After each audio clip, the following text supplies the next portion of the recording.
पहले मैं आपको बता दूं कि रामचंद्र जांगड़ा का राजनीतिक सफर कैसा रहा। रामचंद्र जांगड़ा हरियाणा के रोहतक जिले से आते हैं। राजनीतिक सफर उनका लोकदल बहुगुणा के साथ शुरू होता है। 1987 में वो सफीदों से उम्मीदवार बनाए गए और हार गए। बहुत पार्टियां उन्होंने बदली। 1991 में वो हरियाणा विकास पार्टी की टिकट पर महम से लड़े, हार गए। करनाल से लड़े, हार गए, बीजेपी में शामिल हो गए। 2014 के विधानसभा चुनाव में बीजेपी ने जांगड़ा को सोनीपत जिले की गोहाना सीट से उम्मीदवार बनाया, फिर हार गए। बीजेपी ने उनको प्रदेश उपाध्यक्ष, ओबीसी मोर्चे का उपाध्यक्ष, पिछड़ा वर्ग का अध्यक्ष सहित अनेक पदों पर रखा।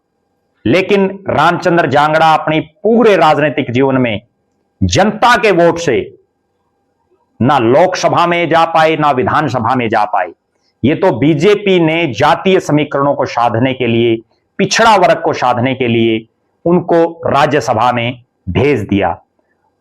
राज्यसभा का कार्यकाल उनका ज्यों ज्यों नजदीक लगता जा रहा है, अगले साल उनका कार्यकाल पूरा हो जाएगा, अगले साल के शुरू में, त्यों त्यों रामचंद्र जांगड़ा की ये बयानबाजी बढ़ती जा रही है। भिवानी की इस मीटिंग में रामचंद्र जांगड़ा अगर ये बताते कि हमारे सरकार के द्वारा सही ढंग से देशवासियों की सुरक्षा नहीं की जा रही तो बहुत बेहतर होता। लेकिन जिस ढंग का उन्होंने बयान दिया, भाषण दिया, उसके बाद प्रदेश में तमाम जो विपक्षी पार्टियों के नेता हैं, बड़े बड़े नेता, ये कह रहे हैं कि मोदी जी को रामचंद्र जांगड़ा से इस्तीफा लेना चाहिए। मोदी जी की सरकार को, बीजेपी को, रामचंद्र जांगड़ा को पार्टी से कह करके इस्तीफा उनसे मांगना चाहिए। लेकिन हम सबको पता है कि बीजेपी ना ऐसा इस्तीफा लेती, ना उनमें ऐसी कोई प्री पार्टी। ये पहले नेता नहीं है बीजेपी के, बहुत नेता बीजेपी में ऐसे हैं जो इस तरह की बयानबाजी देते रहते हैं। कोई नरेंद्र मोदी को भगवान का अवतार बताता है, तो कोई नरेंद्र मोदी के लिए पता नहीं क्या क्या उपाधियां दे देते हैं। लेकिन सच्चाई से मुख नहीं मोड़ा जा सकता।